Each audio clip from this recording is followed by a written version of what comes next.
Hi, welcome to your Bliss Grace with Iyobusa Favor Ohombamu.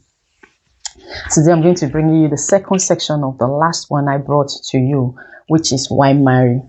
And in that teaching, we examine some of the wrong reasons why people go into marriage. And today we're going to be looking at the real reason for marriage. In the Bible, we have so many benefits of marriage outlined there, and we also have benefits of singleness. So choose which one you want. Then you want to marry. You marry for commitment. If you must think marry, or if you must think marriage, think commitment. Think commitment. When you come to a person and you're saying, I want to marry you, you are saying to that person, I want to be committed and responsible for the course of your life or the remaining days of my life, the man and the woman. This applies to the marrying and the marriage.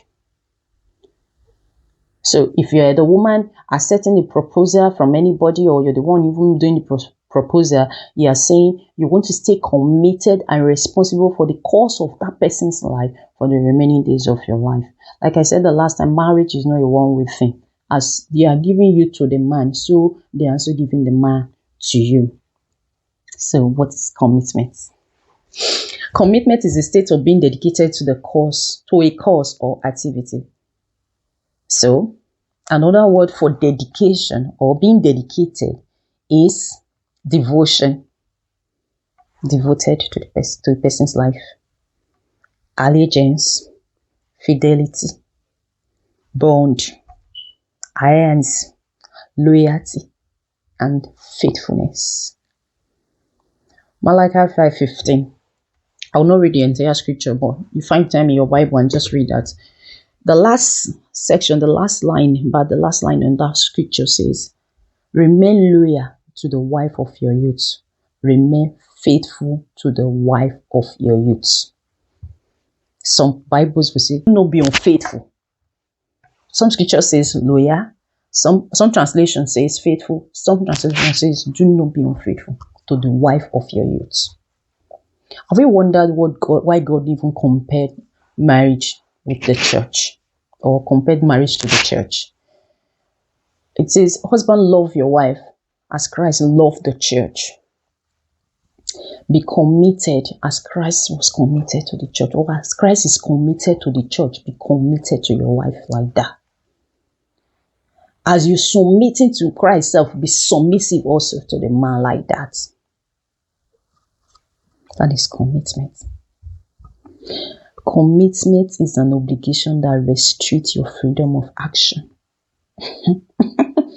There are many things we can do. If you know me, I don't think this nonsense. There are many things naturally that we can do, that we are capable of doing. But by the time we go into marriage, that commitment begin to restrict your freedom of action. The man, the woman. There are certain things you can no longer do. And that is why you must be very careful. The person you are making this commitment to, the person you are saying you want to be responsible for all the remaining days of your life. Because this kind of commitment can either make you or mar you. Because this kind of commitment is an obligation, like I said, is a duty, is a task. This kind of commitment is something that will not make you do things that you ordinarily can do. So it's a liability. This kind of commitment is a tax, is a charge. You're not taking charge. When you're taking charge of something, you're supposed to take control of that thing. Make sure everything that is marriage. So think responsibility when you think marriage. Don't just rush into it. To enter into this kind of commitment or take up such an enormous responsibility, you will require a high level of maturity. I read Matthew 19:11-12 the last time. Go and read that. The Message Bible.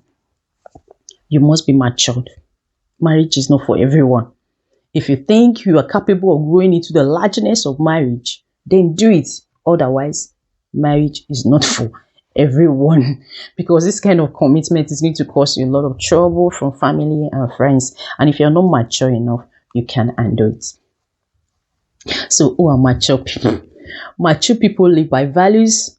They have principles that guide their decisions and are able to progress beyond merely reacting to life options.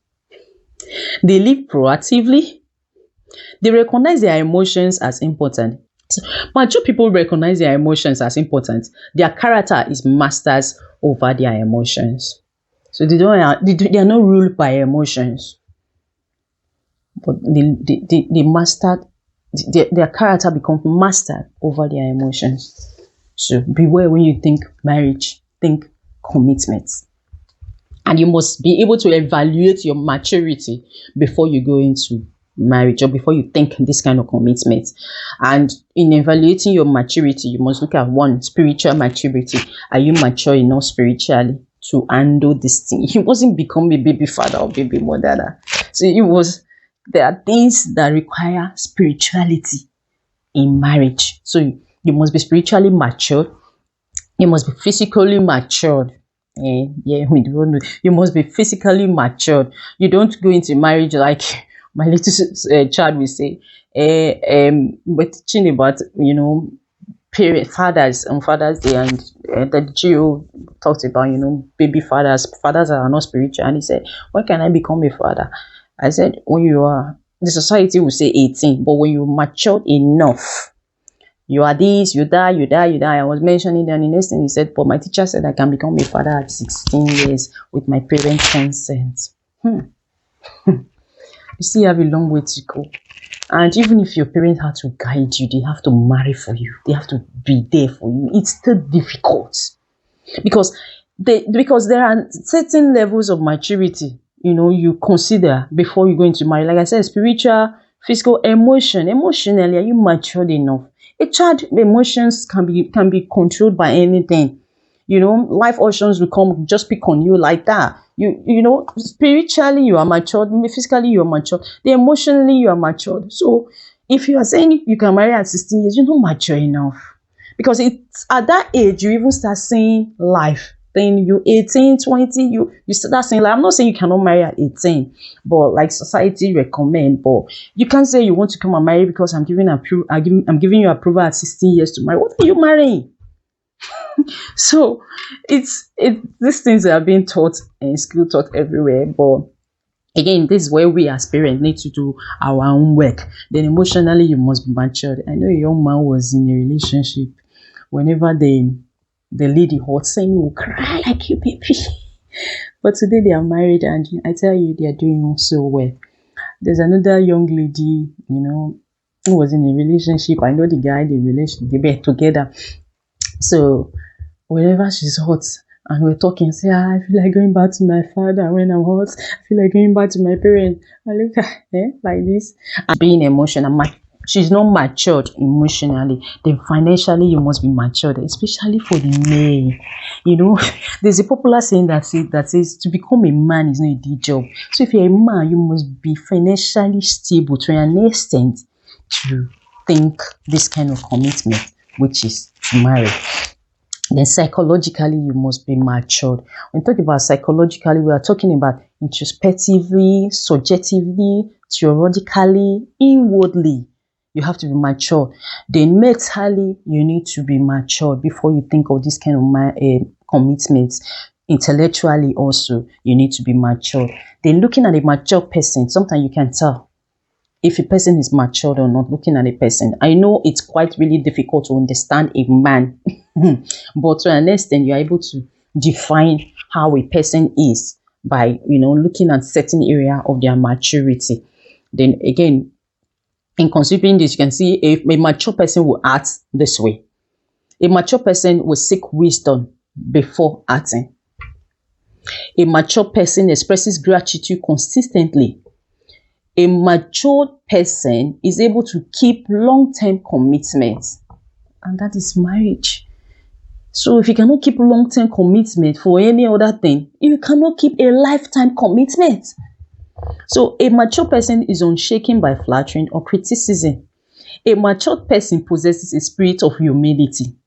A mature person's decisions are based on characters and not feelings. So a mature person knows how to prioritize others before themselves, and this is what marriage is all about. A matured person is not threatened by other people's sources or successes. They just try to get there. They just do their own thing. They just do their own thing. So when you think marriage, like I said, think commitment. And if you're a man or a woman, especially if you're a man and you're saying to a woman, you want to take you as a wife, you're taking a wife for yourself. Remember, you will be held accountable for that woman. Taking a wife for yourself, whether by marriage or by error, you will be held accountable for that woman. So think commitment before you think marriage. Thank you for listening.